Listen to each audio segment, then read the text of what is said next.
E olha, a gente vai falar de saúde agora, vamos falar sobre alergia. Recentemente, um caso que aconteceu aqui em Goiás chamou a atenção de todo o Brasil.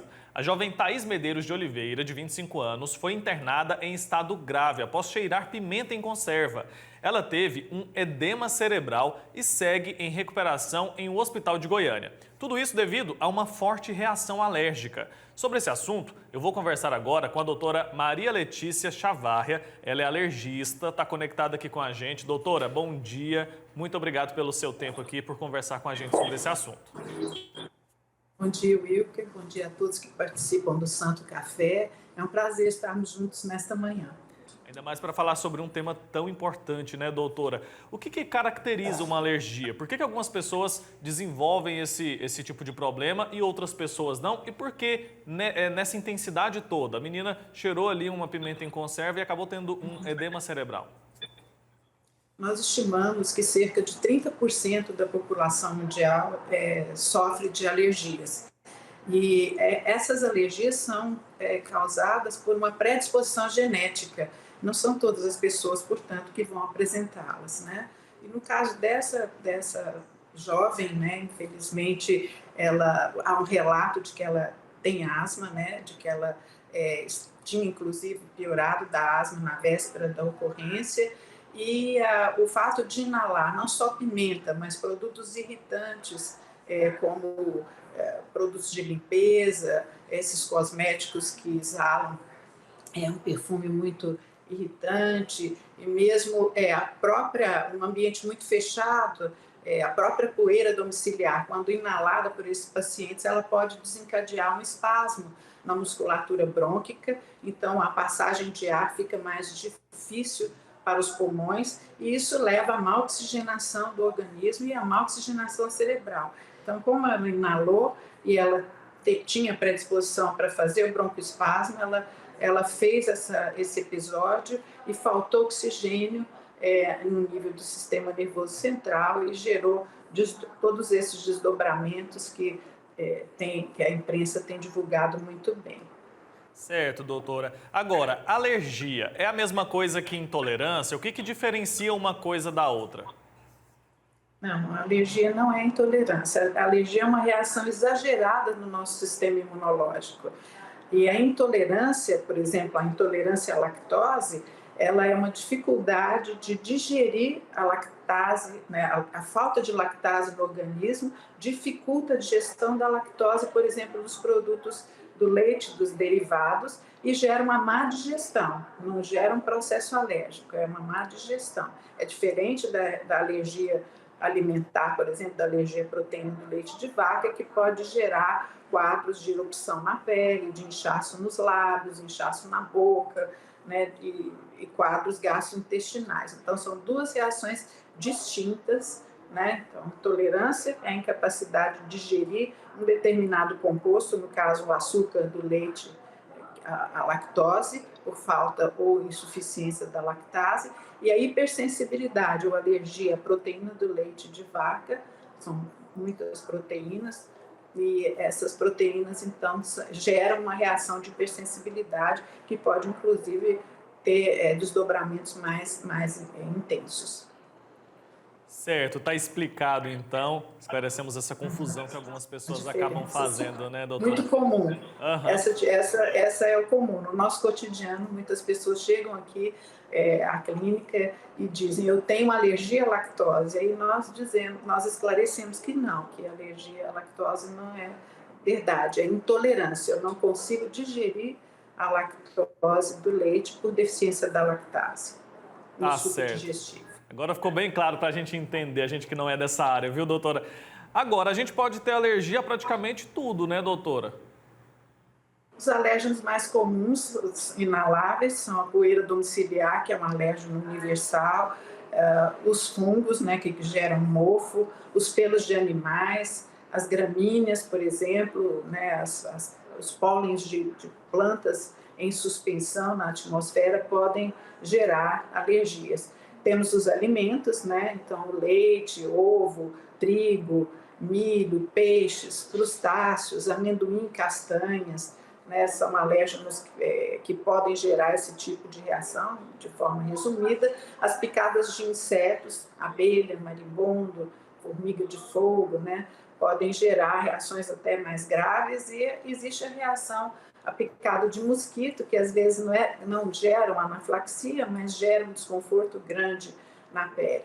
E temos os alérgenos de contato, né? Então os cosméticos, os metais que tem nas bijuterias, por exemplo, vestuário com tecido sintético, todos são alérgenos que podem, nas pessoas predispostas geneticamente, gerar uma reação alérgica.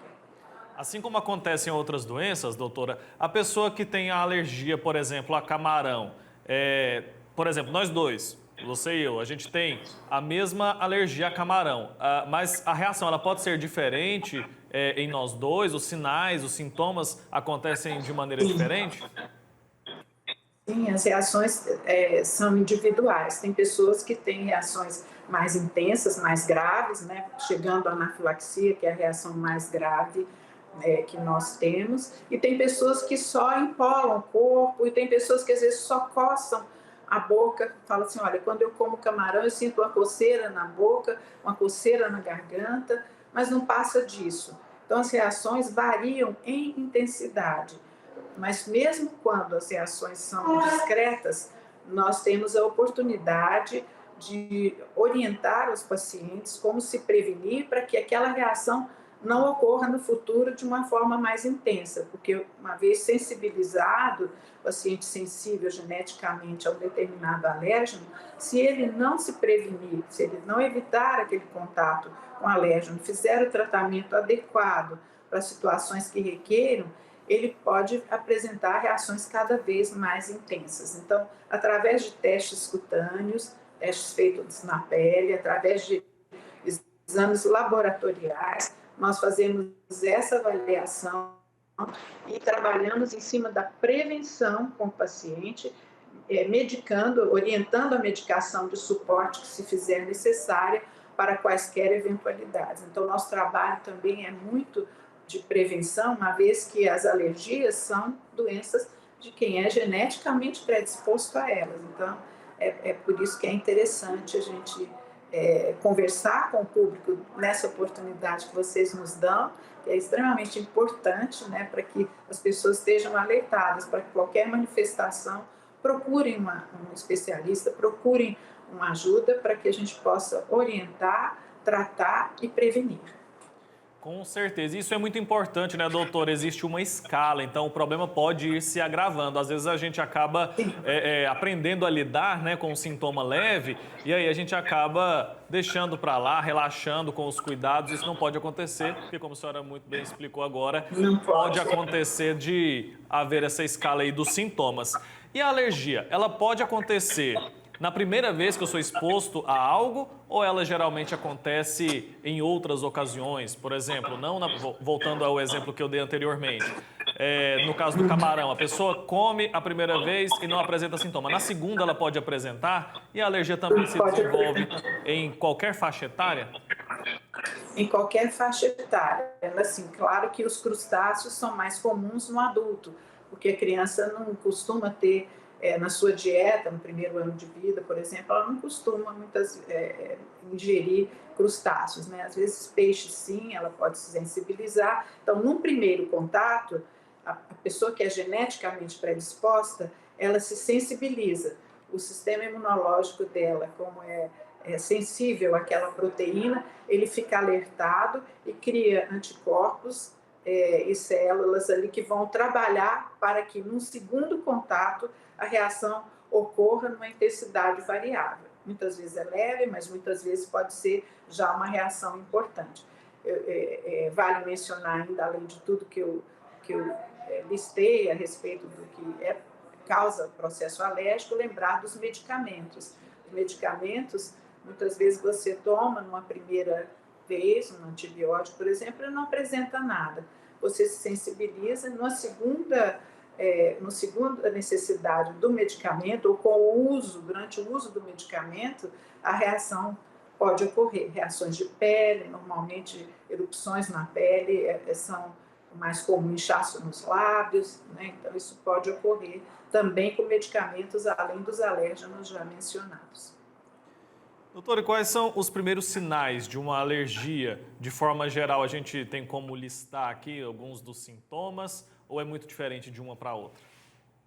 Elas variam, né? Podem ser, por exemplo, no caso das alergias respiratórias, os primeiros sinais, no caso, por exemplo, de rinite alérgica, são coceira no nariz, espirros, coriza, coceira nos olhos, lacrimejamento, né? Às vezes em graus variáveis e crescentes. No caso da asma alérgica, né? Tosse, falta de ar, sensação de aperto no peito, que vai se agravando se não for medicado. No caso das picadas de insetos, de alergias medicamentosas e alergias alimentares, desde inchaço nos lábios, inchaço nas pálpebras, até placas, erupções na pele, que vão aumentando, mudando de lugar, caracterizando, por exemplo, uma urticária.